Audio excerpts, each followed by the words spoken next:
Shalom Bapak Ibu Saudara, apa kabar hari ini? Sangat bersyukur hari ini menjadi hari yang baru yang Tuhan berikan bagi kita semua untuk kita boleh menikmati kehidupan bersama dengan Tuhan. Mari kita jalani kehidupan setiap hari bersama dengan hikmat Tuhan. Dan sebagai tuntunan hari ini diambil dari kitab Amsal pasal 12 ayat yang keempat. Amsal pasal 12 ayat yang keempat dengan tema Amsal tentang istri yang cakap. Demikian firman Tuhan.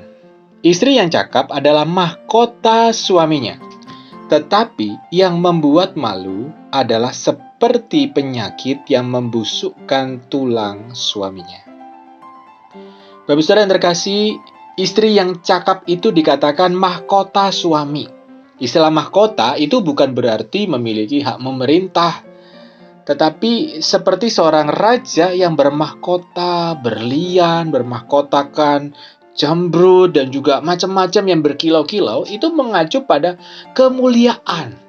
Sebuah nilai tentang kerajaan, dan inilah nilai dari kerajaan sorga, Bapak Ibu. Dan nilai seorang suami sepertinya sangat ditentukan oleh seperti apa dan bagaimana istrinya.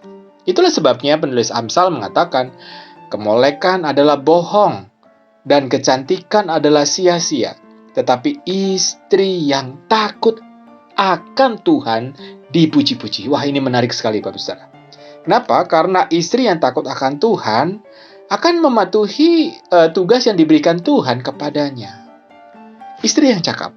Nah, kata cakap ini secara umum mengandung arti sanggup melakukan sesuatu, mempunyai kemampuan, kepandaian mengerjakan sesuatu, tangkas, cekatan, dan sebagainya. Maka kecakapan seseorang akan terlihat dari perilaku hidupnya sehari-hari, termasuk dalam membangun hubungan dengan orang lain. Apalah artinya punya kecantikan setinggi langit jika ia tidak cakap dalam segala hal?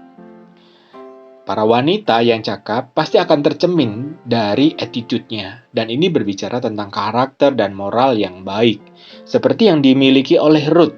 Kita tahu siapakah Ruth? Dialah wanita atau istri dari bangsa Moab, yang dikatakan bangsa kafir.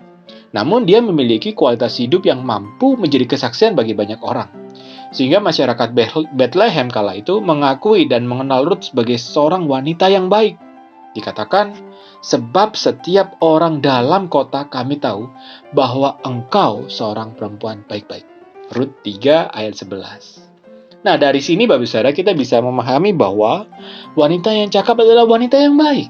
Dalam arti seorang wanita, seorang istri yang bisa menjadi kesaksian bagi banyak orang, baik dalam perbuatan ataupun perkataan. Dan yang menjadi ukuran adalah dari apa kata orang banyak, bukan dari apa menurut diri sendiri. Wanita yang cakap adalah wanita yang bukan sekedar berdandan, bukan juga seorang pemalas, tetapi seorang yang rajin dan melakukan perannya dengan baik.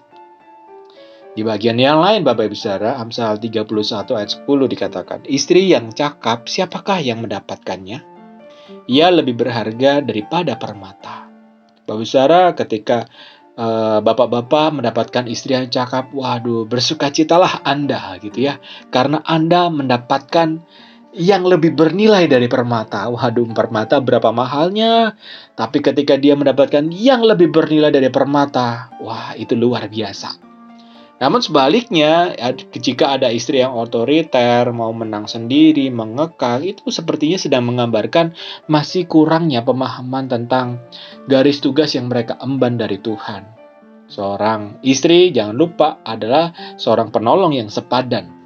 Berlaku dengan cakap, dengan karakter yang mulia, tunduk kepada suami, dan takut akan Tuhan. Inilah gambaran istri sesuai keinginan Tuhan. Semuanya ini bukan berarti saya memenangkan kaum pria, begitu ya. Karena saya sendiri juga sadar bahwa kaum pria itu punya kekurangan dan kelemahannya masing-masing. Justru karena itulah istri sebagai penolong akan sangat berperan cukup penting dalam kesuksesan pekerjaan istri.